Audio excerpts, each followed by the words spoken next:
봉수업? 봉주? 네, 옳습니까? 제가 인사한 게? 봉수업?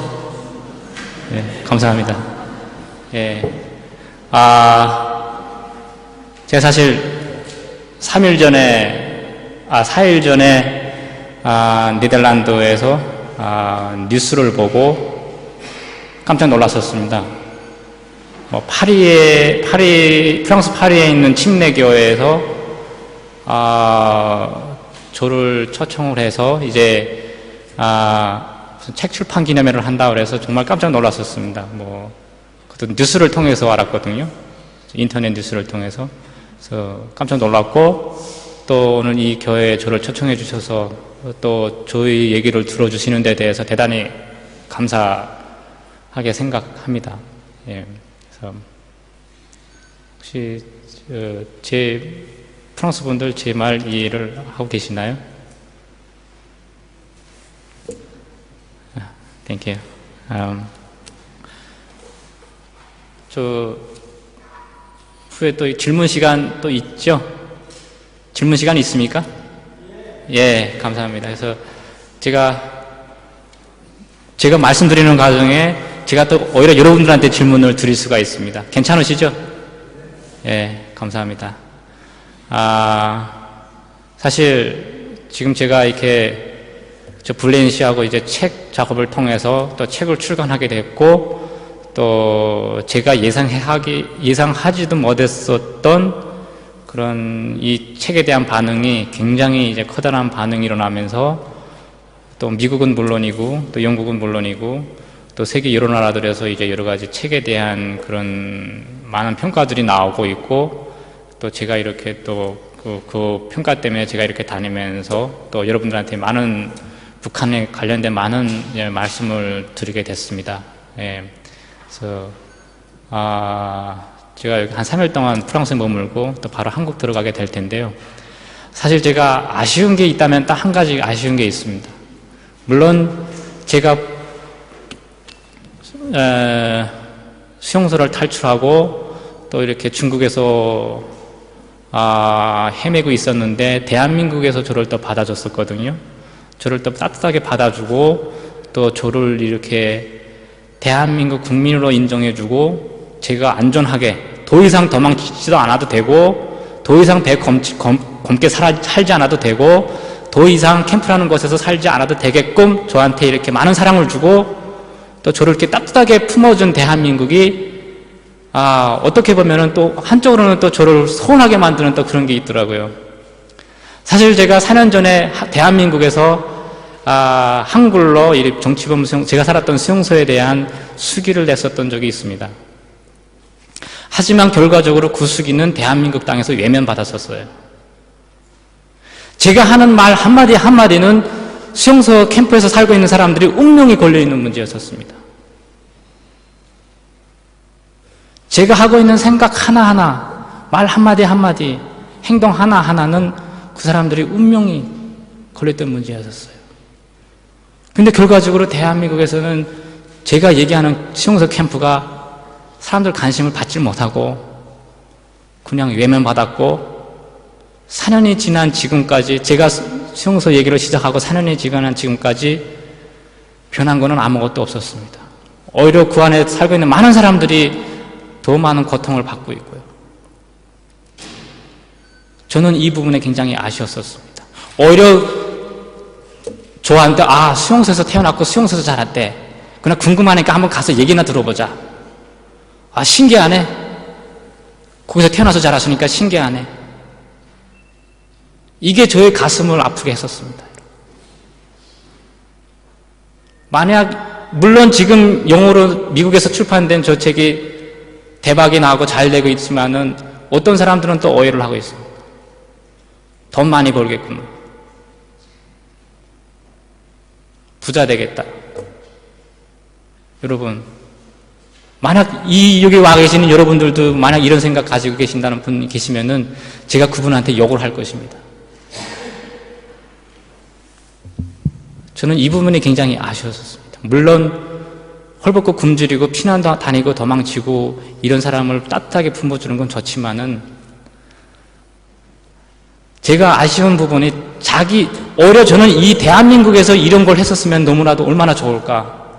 대한민국에서 이런 걸 좀 많이 관심을 가져주고 이런 걸 했었으면 얼마나 좋을까. 하지만 대한민국은 외면하고 있고 오히려 외국에서 그것도 우리가 피부색이 다른 백인들이 눈물을 흘려주고 백인들이 그 사람들을 위해서 어떻게 생긴지도 모르고 피부가 어떻게 생겼는지도 모르고 어떤 말 쓰는지도 모르고 전혀 모르는 백인들이 수용소에 사는 사람들을 안타깝게 생각하고 그들을 위해서 눈물을 흘려주고 그들을 위해서 뭘 할 수 있을까 고민을 해주고 이런 것에 대해서 나는 너무 창피하더라고요. 어떤 사람은 제 얘기를 듣고 거짓말한답니다. 어떤 사람은 제 얘기를 듣고 끔찍하고 충격적이고 믿을 수 없다 이런 얘기를 합니다. 하지만 여러분들 생각해 봐 주십시오. 여러분들 계시는 중에 홀로코스트 모르는 분이 계십니까? 나치 홀로코스트 모르는 분이 계세요? 다 알 것입니다. 저도 알고 있는데 여러분들도 다 알겠죠. 캄보디아 킬링필드 대학살 모르는 분이 계세요? 200만 명이 죽은 킬링필드요. 다 알죠? 모르세요, 여러분? 아프리카의 루안다, 수단 다르푸르 도 될까요? 동유럽의 코소보, 지금 현재 진행되고 있는 저 중동에서 진행되고 있는 시리아 같은 지금 탱크, 총을 들고 군대들이 들어가서 아무것도 없는 시민들은 무리지금 내는데 여러분들 다 알고 계시잖아요. 오히려 그들을 향해서 눈물을 흘려주고 그들을 향해서 기도해주고 그들을 향해서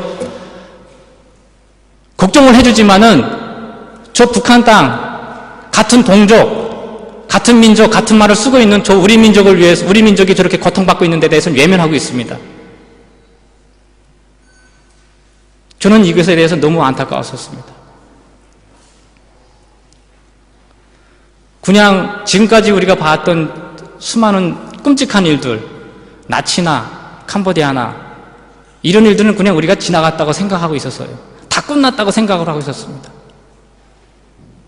다 잊고 살았었어요. 그냥 영상으로나 통해서 보면서 그냥 좀 끔찍하다.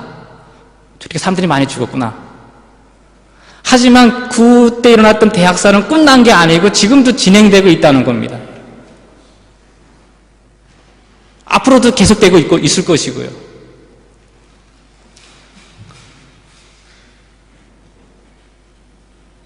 우리가 한 번만 더 그렇게 지나갔던 일들을 가지고 눈물을 흘리고 그냥 끝났다고 생각을 했었는데 앞으로 한 번 더 우리는 그 눈물을 흘릴 수가 있다는 거예요.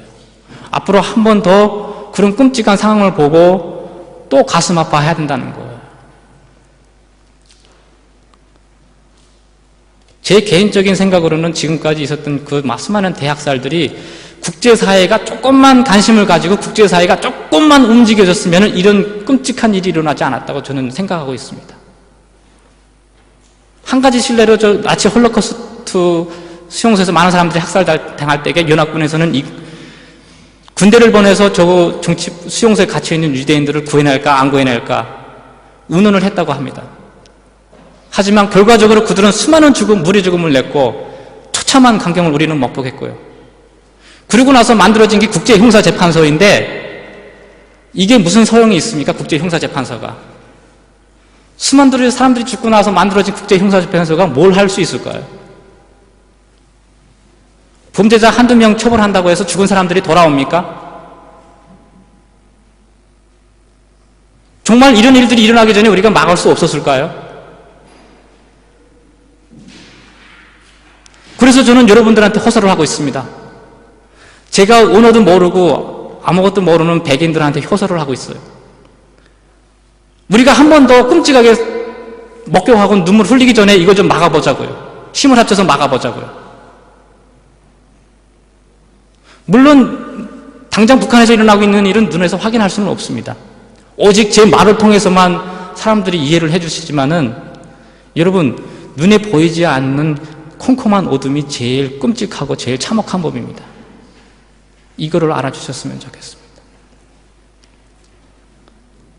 가장 아쉬운 게 그래도 목사님이 하늘에 계신 주님을 믿는 목사님이 직접 평양에 가서 김정일이 우리 민족의 위대한 오보이시라고 글을 남기는 거 보면 난 너무나도 같은 그리스도인으로서 너무나도 나는 소름이 끼쳤었습니다. 여러분, 북한 정권이 절대로 우리 민족을 대표하지는 않습니다. 북한 정권이 절대로 북한의 민족을 대표하지는 않습니다. 헐벗고 굶주리고 죽으면서도 조항이라는 말을 함부로 할 수가 없는 북한의 일반 국민들만이 북한을 대표할 수 있다고 저는 생각을 하고 있습니다. 아까 블레인 씨가 보여줬던 사진에 김일성, 김정일 사진을 보셨죠? 저는 그 사진을 보면서 히틀러를 생각하게 됩니다. 히틀러의 모습을 떠올랐어요. 우리 북한 사람들 잘하는 게 딱 한 가지 있습니다. 다른 건 다 할 줄 모릅니다. 죽는 거 하나는 너무나도 잘합니다. 눈앞에서 자기 가족이 굶어 죽고 눈앞에서 자기 부모, 형제가 총살 당해 죽어도 조항이라는 건 할 수가 없이 그냥 죽는 것만으로 북한 정권의 조항을 하고 있어요. 이게 우리 민족입니다. 우리 같은 민족이에요. 저 북한 땅에서 얼마나 많은 우리 그리스도인들이 죽었을까요? 여러분들 아십니까? 100년 전에 일어났던 평양 대붕 여러분들 아시죠? 남한에는 그리스도인이 한 명도 없었지만 평양에서는 대붕이 일어나서 수많은 그리스도인들이 나오게 됐고 수많은 교회들이 생겨났고, 하지만 지금은 단 한 것도 없다는 것입니다. 북한의 김일성 정권이 수많은 교회들을 불사르고 수많은 성경책을 불사르고 수많은 교인들을 교수형에 처하고 정치범 수용소를 보낼 때에 우리 남한의 수많은 그리스도인들은 뭐 하고 있었습니까?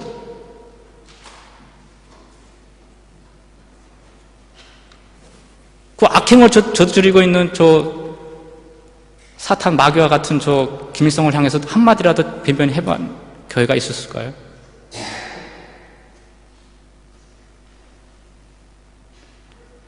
여러분, 제가 말하고 싶은 것은 우리 그래도 늦지 않았다고 생각을 합니다. 비록 정치범 수용소에서 저와 같이 살던 동료들, 물론 저가 탈출함으로 해서 아버지가 살아계실지 모르겠지만 아버지를 비롯해서 제 친척들을 비롯해서 그들이 살아있고 또 그 외에 다른 정치범 수용소들에 가서 갇혀있는 그들을 위해서 기도를 해주시고 또 그들을 위해서 뭘 할 수 있는지 좀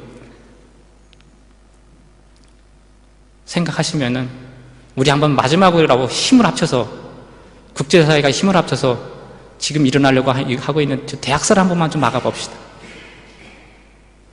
막을 수 있는 방법은 저도 모릅니다. 막을 수 있는 답은 제가 알지도 못하면서 여러분들한테 그냥 도움을 허설하는 겁니다. 만약 여러분 저 블레인 씨가 쓴 책을 여러분들이 보시고 이해하신다고 하게 되면은 여러분들한테 아마 답이 있을 것입니다. 저는 여러분들이 그 답을 찾아주길 바라고 있습니다. 제가 모르기 때문에요. 사실 4년 전에 나왔던 저 책에 실패하고 나서 저는 숨어 살았었어요. 내가 살던 14호 정치범 수용소, 그 외에 다른 정치범 수용소 죄수들은 저렇게 살다가 죽겠구나. 모르겠다. 그냥 나도 내 혼자만 걱정하고 그냥 내 혼자만 그냥 좀 편안하게 살아보자. 내가 24년 동안 고통 속에 살았는데 뭐 누가 뭐라 그럴까? 하고 숨어 살았죠. 사람들 만나기도 싫었고요. 기자들 만나는 건 더욱더 싫었고요. 그런데 블레인 씨가 한번 찾아왔었어요. 내 기사를 쓰고 싶다. 처음엔 응하지 않았죠. 싫다. 그러니까 꼭 쓰고 싶대요. 하도 연락이 오고 하도 전화가 오길래 좋다. 그러면 한마디만 해줄게. 그럼 만났습니다. 만나서 한마디 하고 나서 그리고 블레인이 돌아갔는데 그 후에 또 얼마 후에 또 블레인한테서 전화가 오는 거예요. 이번에는 책을 쓰고 싶다고. 그래서 저는 깜짝 놀랐었습니다. 안 된다. 안 쓰겠다. 그리고 제가 한국에서 냈던 책도 이렇게 모든 사람들이 예면했는데 더 이상 책 같은 건 쓰지도 않고 날 더 이상 괴롭히지 마라. 계속 전화가 오더라고요. 계속 연락이 오고. 자기는 다른 사람과 다르게 봐달라고. 물론 자기는 기자이긴 하지만은 당신들과 다른 피부를 가진 백인이긴 하지만 당신이 하는 얘기를 통해서 정말 외면하고 싶질 않았다. 북한에서 정치범 생서서 살고 있는 사람들 정말 외면하고 싶질 않았다. 당신이 가지고 있는 그 가슴 아픈 사연, 당신이 가지고 있는 그 끔찍한 스토리를 자기는 글로 표현해서 전 세계 사람들이 이해하고 그들을 덮도록 이끌어낼 수 있다. 자기는 글을 통해서 그것을 장담할 수 있다. 그렇게 말해 주시더라고요. 거의 9개월 동안 저를 설득을 했습니다. 그래서 저는 좋다고는 밑자 번전이겠지. 한번 해봅시다. 하고 한국, 미국 오가면서 만나서 거의 한 뭐 먹고 자다시피 하면서 같이 먹고 자다시피 하면서 책을 냈지요. 근데 위상을 뛰어넘어서 저분이 쓴 책이 너무나도 크게 성공을 하게 되고 그만큼 많은 사람들이 저 책을 통해서 북한에서 일어나고 있는 실상을 공감을 해주고 또 이해를 해주시더라고요. 너무 고마웠었습니다. 너무 고마웠었어요. 여러분, 만약 여기서 프랑스에서도 책이 출간됐는데 저 책을 보시고 절대로 저를 기억해 주지 마십시오. 물론 여러분들이 보시는 그 책 내용은 너무나도 끔찍할 것입니다. 여러분들이 책 내용을 보시면 너무나도 상상이 안 되실 것입니다. 여러분들이 보시는 책 내용은 믿기지도 않을 것입니다.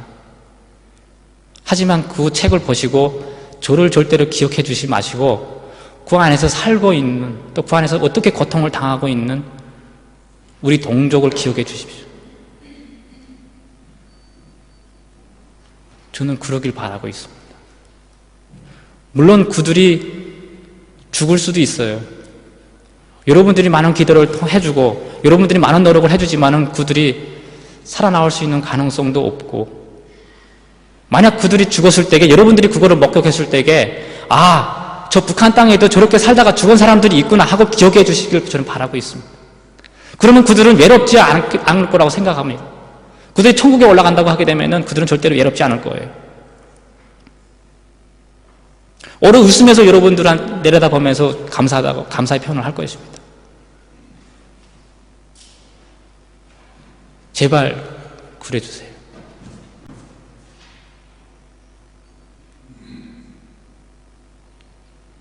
믿기지 않더라도, 상상이 안 가더라도, 같은 옆집에서 일어나는 일을 우리 같은 민족이 외면한다고 하게 되면 도대체 북한 사람들은 누굴 믿겠습니까? 한 가지 실례를 들어서 말씀드릴게요. 물론 제가 직접 겪어보진 않았지만은 북한에서 탈북하신 우리 많은 분들이 직업을 잡을 때에 북에서 내려왔다고 그러지 않고 중국에서 온 조선족이라고 한답니다. 여러분들 이해하세요? 안 써주기 때문에요. 대한민국 사회는 그 사회에 동화되지 않으면 쓸모가 없습니다. 저도 제가 태어나고 제가 나서 자라고 제가 24년 동안 쓰던 말을 왜 바꾸고 싶겠어요? 저도 당당하게 쓰고 싶습니다. 하지만 대한민국에서는 북한 말을 그냥 코미디 정도로나 생각하고 있고요. TV에서 그냥 코미디로 그냥 이렇게 얘기를 하는 게 그게 전부예요. 그런 사회에서 살려고 하니까 북한 말은 저절로 바뀌어지더라고요. 북한 말을 안 바꾸면 제가 창피합니다.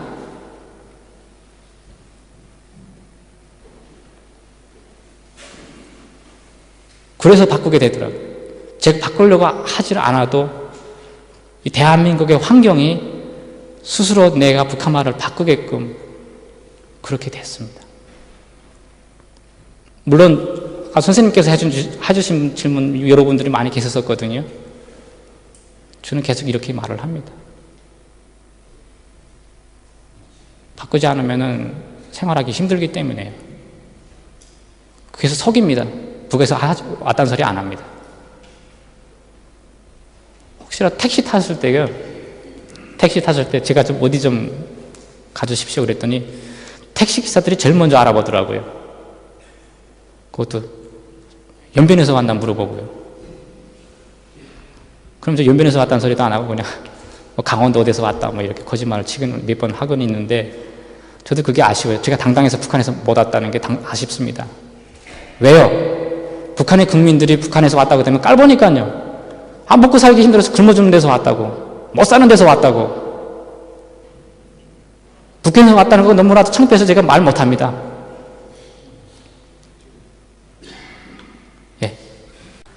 예. 14호 수용소는요, 평안남도에 있습니다. 평안남도 개천시 외동리라고, 평양하고 멀지는 않은 데 있습니다. 평양에서 조금 북쪽으로 한, 몇엔 뭐, 구글호수를 보니까 굉장히 잘 보이더라고요. 평양에서 한 60km 북쪽으로 올라가게 되면 그 위치에 있는 것인데, 예, 개천시 외동리에 이제 보통 북한의 정치범 수용소로 가게 되면은 산 속에 산 골짜기나 뭐 산 그 정말 그 험한 곳에 이제 전기 철조망을 두르고 그 안에 공장, 탄광, 뭐 강산 이런 여러 가지 뭐 농장 이런 거 가득 만들어 놓고 그 안에 사람들을 다 잡아요. 그 살게 하거든요. 그 차이가 있는 게 그냥 지역 한 개를 그냥 전기 철조망으로 막아 놓은 것입니다. 근데 그렇게 막아 놓은 것이 북한에서는 가장 한번 들어가게 되면 그냥 살아서는 못 나오는 가장 험한 것이죠. 이게 북한에서의 정치범 수용소입니다. 근데 뭐 꼭 14호 수용소만 어떤 사람들이 들어오는 게 아니라, 일단 제가 알기로는 이 14호 수용소는 1960년 65년 그때 만들어졌다고 전 들었어요.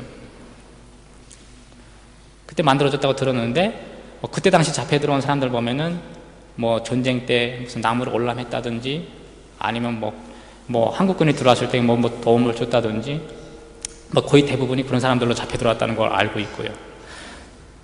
그 14호 수용소뿐만이 아니라 다른 정치범 수용소들 모두가 그렇게 저는 알고 있고요. 근데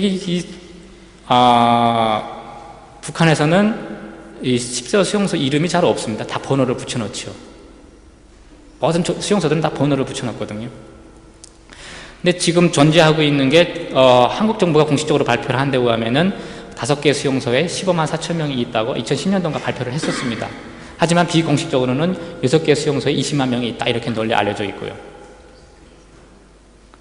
근데 거기에 뭐 제가 살았던 14호, 뭐 15호, 뭐 22호, 뭐 또 이렇게 해서 뭐 몇 개 있는데, 얼마나 많은 수용소가 있었으면 번호를 다 붙여놓고 22번까지 나갔을까요?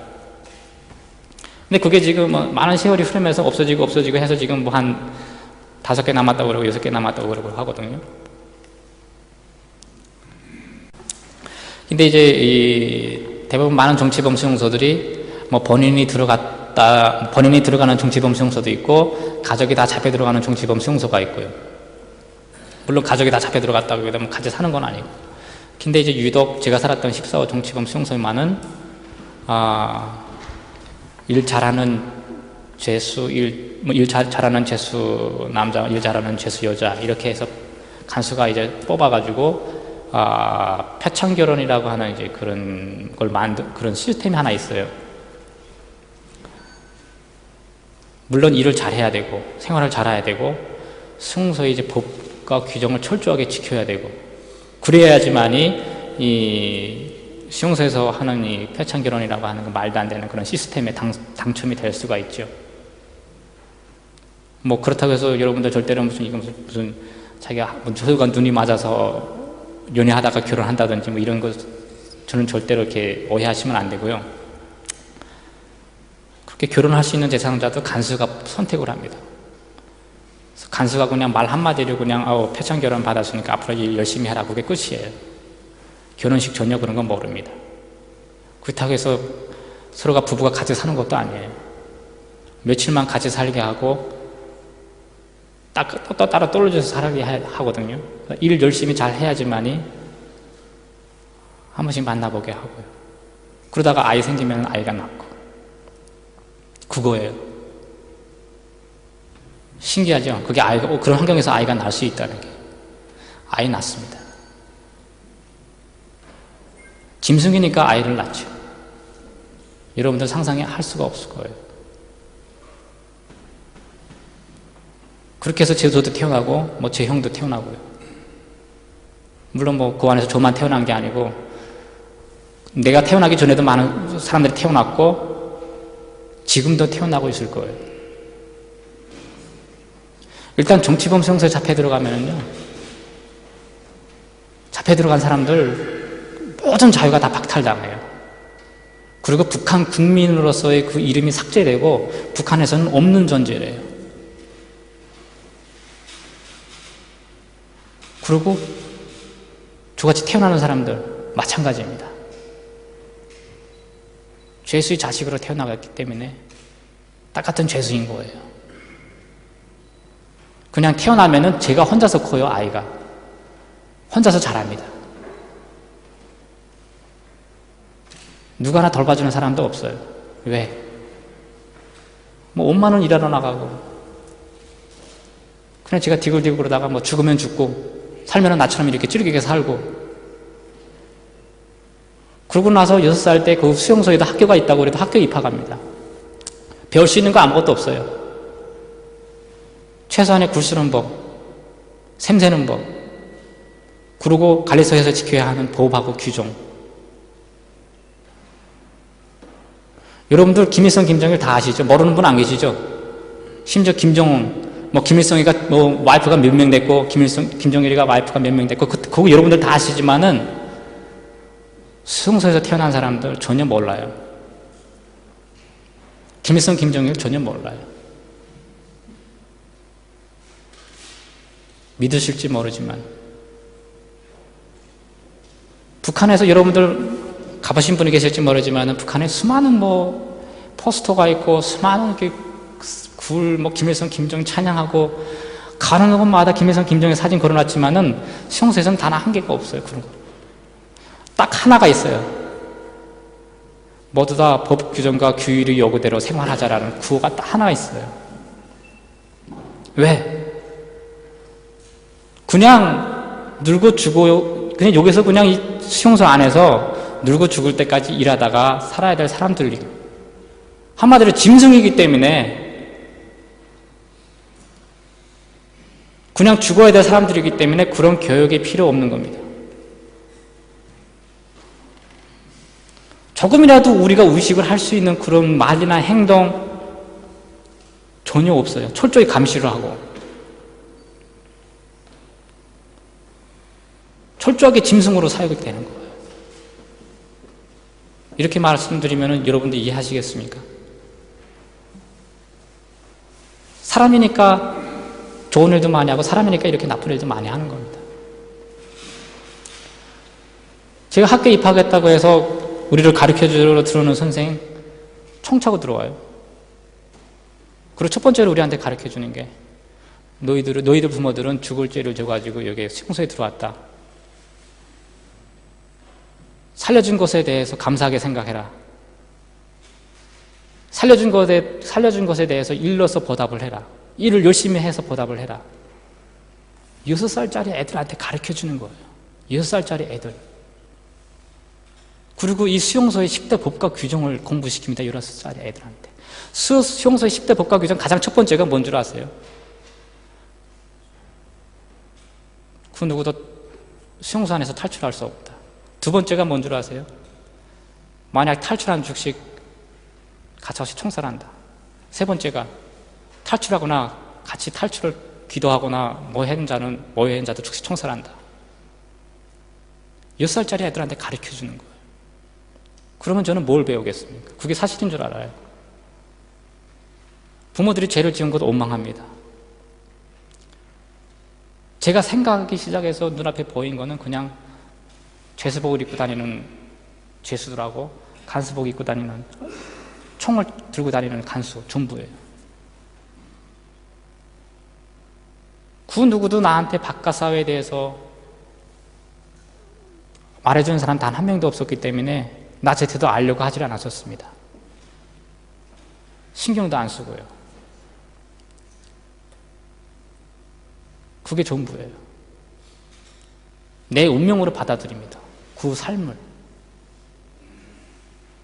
총을 들고 다니는 사람들은 우리를 통치를 해야 되고 우리는 죄를 지었기 때문에 저렇게 힘들게 일해야 된다는 거. 거기에 대한 의문점이나 억울함을 전혀 못 느꼈었습니다. 저렇게 살아야 되는 게 내 운명이구나. 지금 제가 어렸을 때 기억을 하라 그러면 가장 어렸을 때 가장 멀리에 있는 기억을 할 수 있는 게 5살 때인가? 엄마가 나를 데리고 나간 게 강변에 큼한 공터에서 공개체험하는데 나를 데리고 나갔어요. 아무 느낌 없이 그냥 사람들 다리 사이로 그냥 삐죽 가장 맨 앞에 갔는데 안 보이니까요. 사람들이 쭉 와서 한 줄로 서고 갑자기 탕 하고 총소리가 나는데 내가 거기 너무 놀라가지고 기절할 것처럼 뒤로 나가자 버렸어요. 무서웠어. 그 총소리. 그게 5살 때의 기억이에요. 5살 때.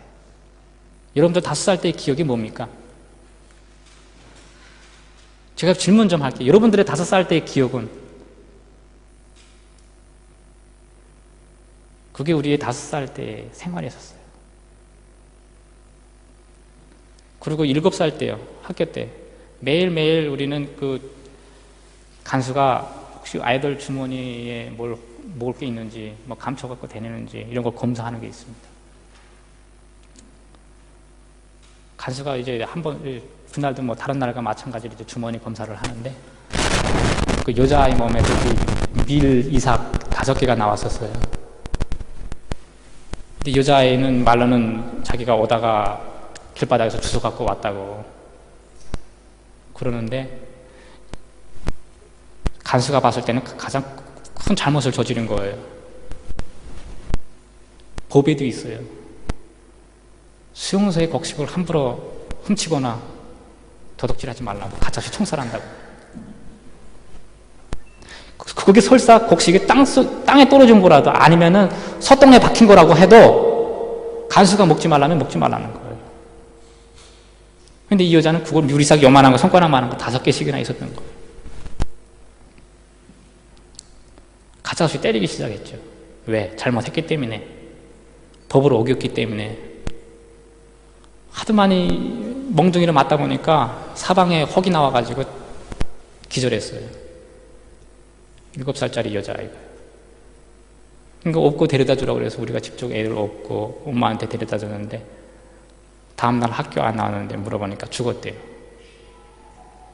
그래도 누가 하나 책임지는 사람이 없습니다. 왜? 짐승이니까요. 누가 책임집니까? 더 얘기할까요? 여러분들 이건 믿습니까? 이게 북한 사회예요. 물론 저는 도망칠 때까지 내가 살던 북한 사회 외에는 전혀 보질 못했었어요. 근데 그런 속에서도 여러분들 제가 이렇게 뭐 책 내용 여러분들 프랑스어 다 아시죠? 프랑스 말 다 하실 줄 아시죠? 모르시는 분도 계시네요. 아마 저는 사실 사랑이라는 걸 못 느꼈어요. 제가 물론 회창 결혼을 해서 아버지 엄마가 있었지만은 가족이라는 개념이 전혀 없습니다. 그냥 수용소에서 주는 옷 입고 수용소에서 주는 음식만 먹고 수용소에서 주는 시키는 일만 했기 때문에 가족이 나한테 해줄 수 있는 것도 없었고 내가 가족한테 뭘 할 수 있는 것도 전혀 없었어요. 여러분들 이런 속에서 살면 가족이라는 그런 사랑이나 그런 걸 개념을 알 수 있을까요? 제 경험상 저는 전혀 없었어요. 그냥 딱 같은 재수입니다. 평범한 딱 같은 재수예요. 내가 나를 같이 일하는 동료, 학생, 같이 일하는 친구 감시를 해야 되고 내가 엄마를 감시해야 되고 아버지를 감시해야 되고 부모가 나를 감시해야 되고 그게 우리 수용소예요. 그래서 저는 지금도 뭐 어떤 사람들이 물어보고 어떤 사람들이 물어봐요. 가족을 어떻게 생각하냐 물으면 저는 오히려 그분한테 내가 모르고 있는 답에 대해서 좀 답해달라고 다시 질문을 되돌려 합니다. 나도 알고 싶습니다. 가족에 대한 개념, 가족에 대한 사랑, 가족이 어떤 것인지 제가 전혀 몰랐었으니까요.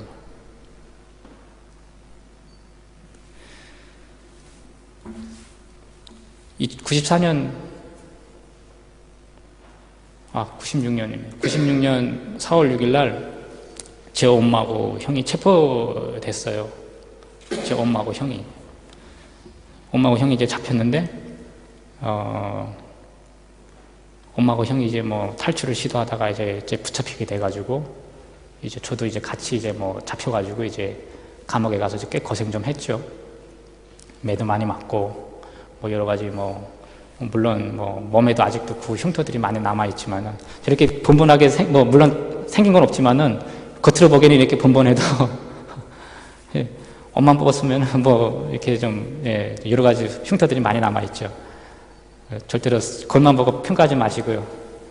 어떤 사람은 제 사진 보고, 아, 저렇게, 뭐 키가 훤칠하고, 피부도 하얀 게 어디서 한 남한 사람이냐고 뭐 이렇게 오해하시는 분들도 계시는데, 그렇게 가서 매 맞기도 하고, 그리고 거의 한 7개월 동안 이제 이 감옥이라는 곳에서 이제 이렇게 살다가 내보내 주더라고요. 뭐 조금 더 자세하게 말한다고 하게 되면은 약간 좀 뭐 여러 가지 좀 끔찍한 일들이 있지만은, 그래서 아버지랑 그때 뭐 아버지랑 잡혀 들어갔던 건 모르고 나갈 때에 만나가지고 이제 같이 나왔는데, 아버지도 그때 막 많이 매맞아가지고 다 이렇게 뭐 좀 몸이 불편한 상태였었고, 그러고 나서 우리를 데려가는 게 이제 사람들 많이 모여있는 걸로 데려가서 우리 떨고 놓고 우리 막 내리게 하고, 그 다음에 가장 앞에 가서 이제 앉혀놓는데, 그때 이제 엄마하고 형을 이제 공개처형하러 데리고 나오는 거죠. 북한 수용소에서는 이제 공개처형할 때 다 나가서 봐야 돼요. 특히 가족은 가장 앞에서 봐야 돼요. 그래서 이제 11월 27일 날 있었죠. 뭐 공개처형 당했죠. 뭐 형은 총알 맞아 죽고, 이제 엄마는 이제 교수형하고요. 근데 문제는 이제 그 엄마랑 형이 탈출을 시도하려고 했던 게 제가 갖다 신고를 했었어요. 왜? 수용소법에 신고를 하라고 그랬기 때문에. 그게 나는 옳다고 생각을 했었고요.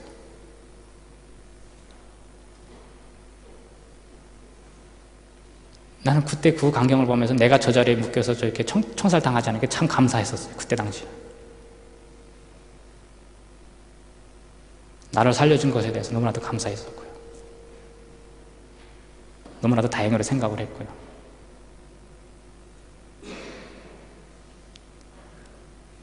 이게 그냥, 예. 그래서 이제 뭐 그렇게 그냥 살다가 전혀 모르고 살았는데, 여러분들 이 책을 보실 수 있으면 한번 보셨으면, 뭐 저도 이렇게 물론 뭐 이 내 스토리긴 하지만은 내가 모르고 있던 게 가족이라는 개념, 정말로 내가 알고 싶은 건데 지금도 모르고 있고 답을 찾을 수가 없는 건데, 여러분들은 분명히 그 책을 통해서 물론 끔찍하긴 하지만 끔찍한 것도 목격하게 되실 거고, 아니면 내가 모르고 있는 이런 사랑에 대해서도 여러분들은 알게 되실 거죠. 책이 충격적이면서도 가장 감동적인 것을 여러분들은 느낄 수 있을 거예요. 물론 저는 느낄 수 없습니다. 하지만 여러분들은 그걸 느낄 수 있을 거예요. 비록 그게 사람 못 사는 지옥이고 짐승들만 사는 깊은 지옥이지만, 여러분들은 그 안에서 감동, 사랑, 충격 다 목격하실 수 있을 것입니다.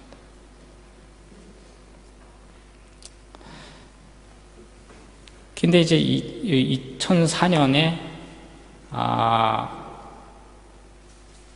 제가 이제 피복 공장에서 일을 했는데, 이게 옷 만드는 공장, 이제 군대들 이제 유니폼 만들고 이런 공장에서 일을 했는데, 새 사람이 들어왔어요. 처음엔 몰랐죠. 그 사람이랑 나랑 한조가 돼서 일을 하기 시작하면서 서로가 조심을 하게 되고 감시를 해야 되니까. 근데 이제 뭐 한 달 지나고 2달 지나면서부터 이제 그분이 좀 이상한 말을 하기 시작하시는 거예요. 자기가 바깥에서 살다가 들어왔기 때문에 계속 그 옛날 생각이 나니까 나한테 이제 장사마 얘기도 해주고.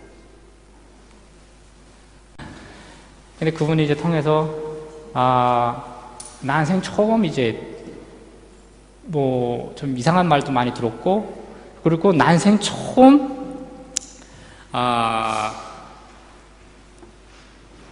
노래라는 걸 들어봤어요. 난생 처음. 지금도 그 딱 한 번 들었던 노래가 아직도 기억이 나는데, 그 뭐 책에 이렇게 쓰여져 있을 거예요. 그리고 이제 이분이 이제 자기가 살던 얘기를 그냥 자기도 생각나고 나한테 이제 자랑 삼아 얘기를 하는 거예요. 나는 그런 거 전혀 겪어보질 못했으니까. 뭐 자기가 이제 바깥 사회에서 이제 어떤 음식을 먹었고, 어떤 고기를 잡아먹고, 어떤 고기를 먹고, 뭐 치킨은 닭은 어떻게 튀겨서 어떻게 먹고, 돼지는 어떻게 잡아서 어떻게 먹고, 이렇게 쫙 얘기를 해주는 거예요. 수용소 안에도 닭도 있고 개도 있고 돼지도 있지만은 법에 먹을 수 없는 음식이라고 그러기 때문에 우리는 생각을 안 해요. 달아나는 쥐를 잡아먹어도 뛰어가는 닭새끼는 우리가 잡아먹을 생각을 못 해요. 왜? 먹지 말라고 그랬기 때문에. 그거 잡아먹고 죽을 일이 있나요? 근데 이 사람의 말로는 수용소 밖에서 있는 사람들은 자기가 먹고 싶은 음식을 먹는데요. 자기가 입고 싶은 옷을 입고, 놀고 싶은 대로 놀고, 보지도 못했고 듣지도 못했고, 하지만 믿을 수가 없었죠. 저는 상상이 안 가기 때문에. 하지만 가장 나를 관심 가게 했던 거는 이 먹는 얘기였었던 거거든요. 수용소 안에서 그랬던 얘기도 다 우리는 재미없어요. 오직 먹는 얘기가 우리한테는 가장 재미있는 얘기거든요. 어떤 사람이 먹는 얘기를 하면은 우리는 그걸 머릿속에서 상상을 할 수가 있어요. 또 그분이 한 번도 겪어보지 못했지만은 그분도 나한테 자세하게 정말 묘사를 하면서 설명을 해주셨어요. 얼마나 먹고 싶겠어요. 한 번도 먹어보지 못했지만은 너무나도 자세하게 묘사를 해주기 때문에. 그렇게 해서 시간을 쭉 지나다 보니까 수용소 안에 있는 뛰어다니는 닭도 잡아먹어보고 싶어요. 저것도 먹는 거라니까. 나랑 같이 일하는 사람은 저 철제망 너머 사회에서는 제 마음대로 먹었다고 하니까. 그래서 제가 물어봤어요. 정말 철제망 넘어가게 되면은 마음대로 먹을 수 있냐? 그렇게 먹을 수 있대요.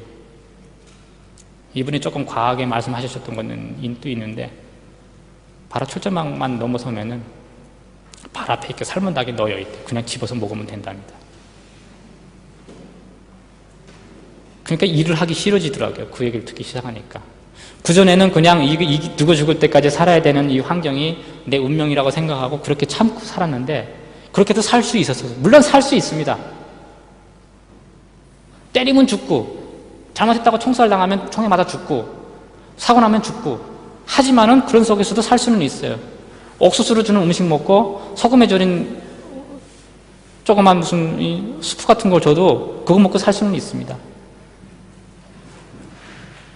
하지만 나랑 똑같이 생긴 사람들이, 나랑 모습이랑 똑같고 전혀 다를 게 없는 사람들이 철조망만 넘어서면은 전혀 다른 생활을 한다고 그러기 때문에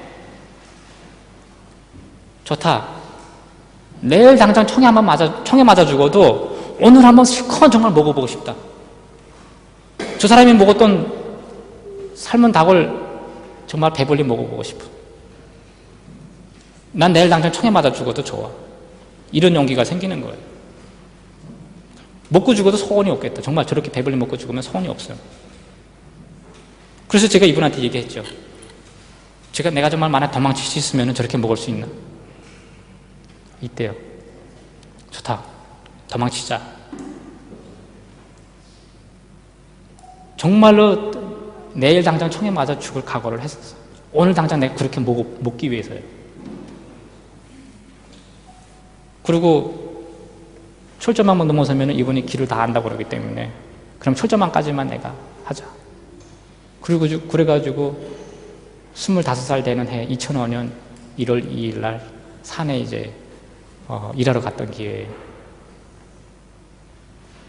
탈출을 했죠. 도망을 쳤죠. 근데 이제 이분이 저랑 도망치던 분이 이제 먼저 철조망을 넘어가는데 그때 당시에 제가 이게 기억하고 있는 거는 그분이 분명 기어 나가고 있었어요. 철조망을 막 넘어 나가고 있었는데 저도 그냥 급한 마음에 그냥 이분이 등을 타고 넘어갔는데 그래도 이분이 계속 기어 나가고 있는 거예요. 저는 더 생각을 못하고 그냥 일단 도망쳤다는 안도감에 그냥 무작정 산 안으로 뛰어내려오고 한참 뛰어내려다 보니까 막 눈이 겨울이었어. 눈에 막 피자국이 확 묻어 있는 거 보니까 두 앞다리가 다 찢어지고. 근데 이분이 그래도 안 내려오고 있는 거예요. 분명히 나오고 있었는데 지금 생각해 보면은 전기에 붙지 않았나. 근데 문제는 이 철조망을 한 명이 기어 나오기가 엄청 힘들어요. 빼빼 마른 제가 나오기도 빼빼 마른 제가 나오기도 엄청 좁은 것이거든요. 이분이 전기에 붙으면서 이렇게 누려놓지 않았으면 저는 못 나갔어요. 만약 제가 먼저 그 철조망 안으로 들었으면 제가 전기에 붙어 죽었을 거예요. 이분이 누려뜨려주면서 그래도 공간이 생겼었으니까.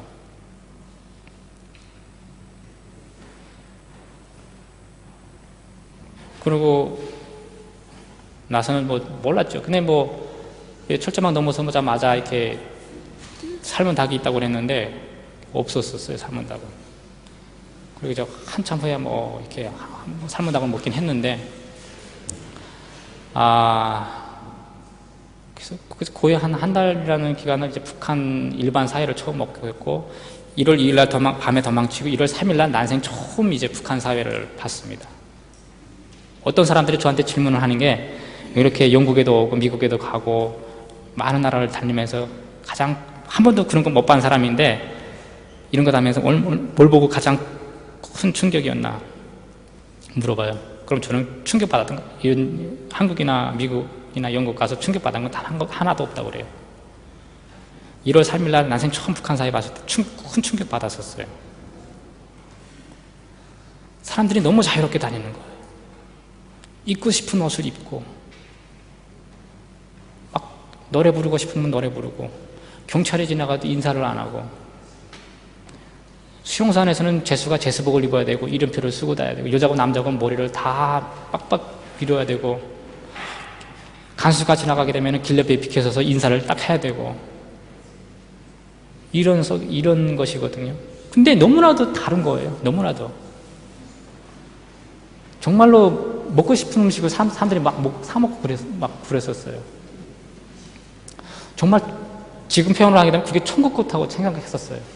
매일매일이 며칠 동안 굶어도 그 버는 재미에 눈에 보는 재미에 배고픈 줄 몰랐었어요. 그러고 나서 이제 한국에 와서 다시 북한 사회에 대해서 배우고 여러 가지를 알아가는 걸 보니까 내가 그렇게 천국같이 생각했고 천국같이 보였던 그런 사회도 지역인 거예요. 그런 속에서도 수십만 수백만 명이 굶어 죽고 있는 거예요. 제가 그렇게 천국같이 생각했던 그만큼 얼마나 정치범성서가 더 한심하겠어요. 그런 사회 보고도 내가 천국같이 생각을 했다니까 너무나도 한심하죠.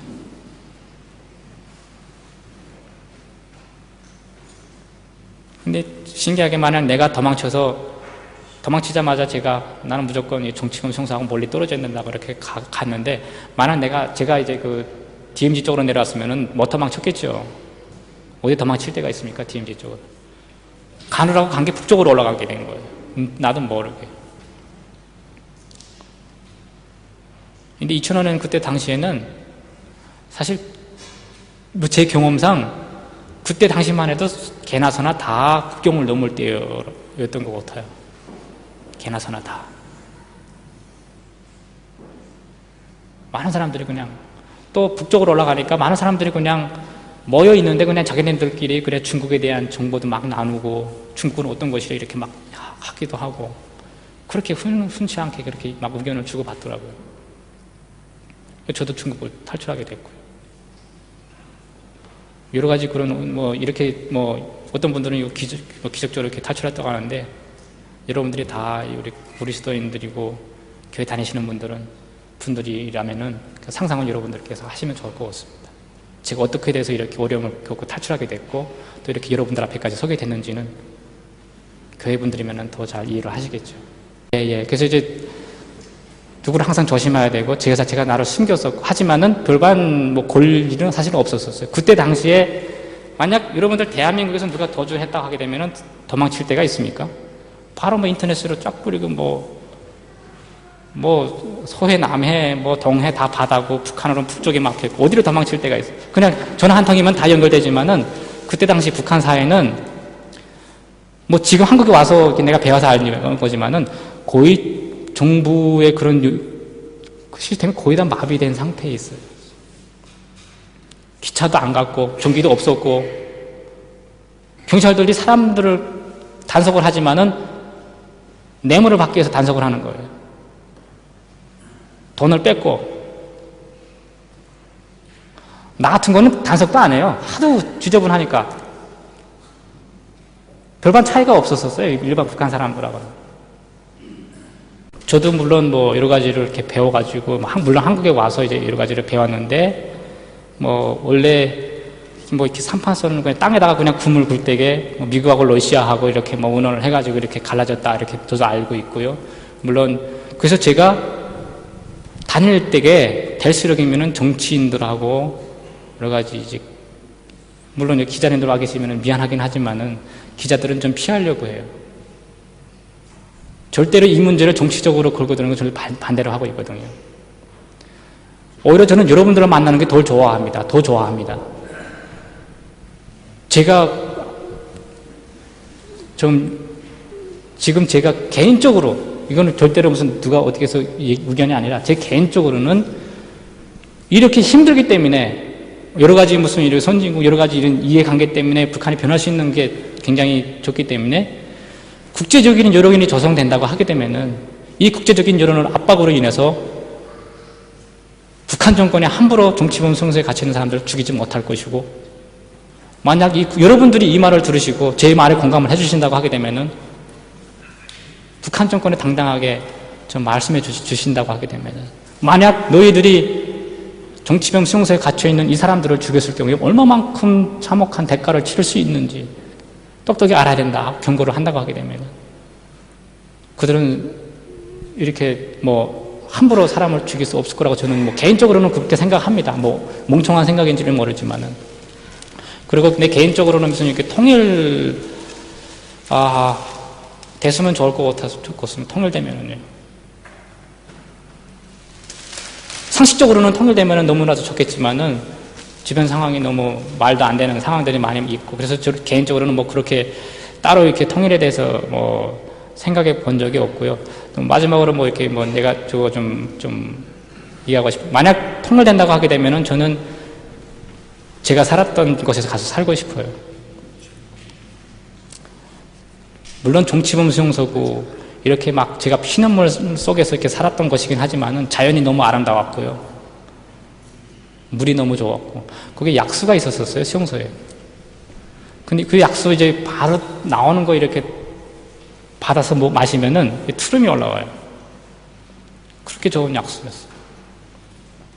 근데 그 약수도 죄수들이 함부로 마시지 못하게 하더라고요. 물론 우리가 마시지 않으려고 해요. 왜? 마시자마자 막 배고프기 때문에. 우리는 배고프면 안 되거든요. 항상 소화가 안 돼야지만 우리는 좋거든요. 통일됐으면 좋겠습니다. 뭐 저 방법은 모르지만.